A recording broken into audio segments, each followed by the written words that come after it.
اسی طریقے سے ہمارے معاشرے میں اور کئی ایسے ذرائع ہیں کہ ان ذرائع کو اختیار کر کے مال لینا یہ حرام ہے. جیسے رشوت کا معاملہ ہے. نمائے وقت اخبار کے اندر، میگزین کے اندر ایک واقعہ، سچا واقعہ چھپا کہ ایک شخص جو نمازی بھی تھا، سخی بھی تھا، غریبوں کی مدد بھی کرتا تھا، یتیم بچوں کی شادیاں بھی کرائی تھی، حج بھی کیا تھا. 1973 کی 100 اس کا انتقال ہو. ملن سال بھی تھا، لوگوں کی مدد بھی کرتا تھا. تو اب لوگوں کا تانتا بن گیا، بہت سارے لوگ اس کے جنازے میں آئے. جب اس کو دفن کرنے کے لیے قبر کھودی تو قبر تنگ پڑ گئی. اب لوگ بڑے پریشان ہوئے، دوبارہ قبر کھودی، وہ بھی تنگ پڑ گئی. تیسری یا چوتھی بار پھر آخر بڑی مشکل سے اس کو دفنایا. جب دفنا کر ہٹے تو قبر میں دراڑیں پڑ گئی، آگ کے شعلے بلند ہونے لگے، دھواں نکلنے لگا، آگ کے شعلے نکلنے لگے. تو اندر سے چیخو پکار کی آوازیں آنے لگی.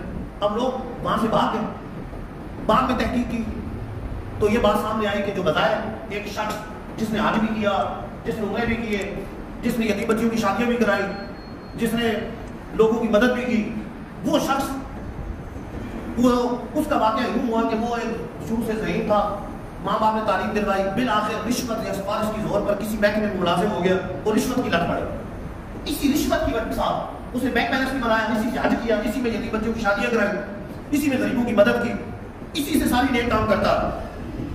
یہ رشوت کی نحوست تھی کہ عذاب قبر کے اندر گرفتار ہو.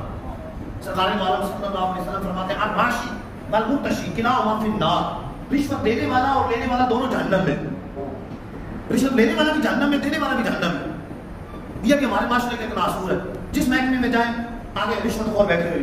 جب تک رشوت نہیں دیں گے آگے فائل ادھر سے ادھر نہیں ہوگی، اگلا بہانہ نہیں کرے گا. جب تک جیب گرم نہیں کریں گے پھر طرح طرح کے بہانے، چاہے مٹھائی کے بہانے لیتے ہیں کہ چلو تمہارا کام ہو گیا، مٹھائی دو، چائے پلاؤ، چائے کے بہانے دو، چائے پلا دو، مٹھائی دے دو، مٹھائی کے پیسے دے دو، چائے پانی کے پیسے دے دو.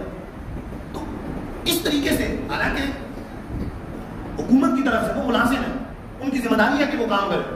کوئی بھی نہیں، میں کسی خاص ملازمت کا ذکر نہیں کرتا، یعنی اگر ذکر کروں تو سب کا ذکر کروں، چاہے تھانے میں چلے جائیں، چاہے پٹوار خانے میں چلے جائیں، چاہے معاملہ میں چلے جائیں، جہاں بھی چلے جائیں، یعنی چاہے گیس کے محکمے میں چلے جائیں، ادھر چلے جائیں، ادھر چلے جائیں، جہاں بھی چلے جائیں. الا ماشاء اللہ نیک لوگوں سے دنیا خالی رہی ہے. ہو سکتا ہے کہ ایسے نیک افیسر بھی ہوتے ہیں، پولیس والے بھی ہوتے ہیں جو رشوت نہیں لیتے، جس سے دور بھاگتے ہیں. لیکن عمومی طور پہ معاشرے کی جو صورتحال ہے وہ یہ ہے کہ جدھر چلے جائیں، جس جگہ چلے جائیں، آپ کی فائل 10 سے مس نہیں ہوگی، ادھر سے ہلے گی نہیں جب تک جیب گرم نہیں کرے، جب تک اگلے کو پیسے نہیں دیں، جب تک مال نہیں دیں. اور وہ اپنا حق سمجھتے ہیں، کہتے اتنے پیسے دے کے نوکری لی ہے، اتنی رشوت دے کے نوکری لی ہے تو اب ہم کمائی بھی نہ کریں، اچھے سے گزارا نہیں ہو، یہ تو 25-30 ہزار 40 ہزار تنخواہ سے گزارا نہیں ہو. تو کیا یہ عذر قابل قبول ہوگا شریعت کی طرف سے؟ الراشی والمرتشی حدیث بار کلاہما فی النار. رشوت دینے والا لینے والا دونوں جہنم میں. ایک آدمی پھنس گیا مجبوری میں، رشوت دے رہا ہے تو اس کی جان خطرے میں. اگر وہ نہیں دیتا تو وہ جان سے جائے گا، نہیں دیتا تو اس کا بہت سارا مال ضائع ہو جائے گا. اگر وہ نہیں دیتا تو اس کی کوئی عزت خطرے میں پڑ جائے گی. تو دینے والے کے لیے تو اجازت ہوگی بات سن دو، لیکن لینے والے کے لیے تو اصل میں حرام ہی حرام. لیکن افسوس تو یہ ہے کہ ہمارے کام جلدی نکلوانے کے چکر میں، دوسروں کو کراس کرنے کے چکر میں اگلوں کو لت پڑت دے دیتے، اگلوں کو دے دیتے، دے لو یا دے لو، بس لے لو، میں خوشی سے دے رہا ہوں، لے لو لے لو. خوشی سے دے رہا ہے، خوشی سے لے رہے ہیں، دونوں جائز نہیں. ہر کام خوشی سے جائز تو نہیں ہو جاتا. خوشی سے جائز ہو تو سود کا لین دین جائز ہو جائے. سود کا لین دین خوشی سے کرتے ہیں، بینک میں پیسے رکھوا کے سود کھاتے رہتے ہیں، وہ بھی تو خوشی سے کر رہے ہیں، وہ بھی جائز نہیں. تو یہ شرعاً بھی جرم ہے، قانوناً بھی جرم، اور معاشرے کا ایک ناصور ہے رشوت کا لین دین کر. اور یہ دنیا بھی برباد کرنے والا، آخرت بھی برباد کرنے والا. مال حرام حدیث پاک کے اندر آتا ہے کہ جس کے پیٹ میں ایک حرام کا لقمہ جاتا ہے، زمین و آسمان کا ہر فرشتہ اس پر لعنت بھیجتا ہے. اس وقت تک اس پر لعنت برستی ہے جب تک وہ لقمہ اس کے پیٹ کے اندر رہتا ہے.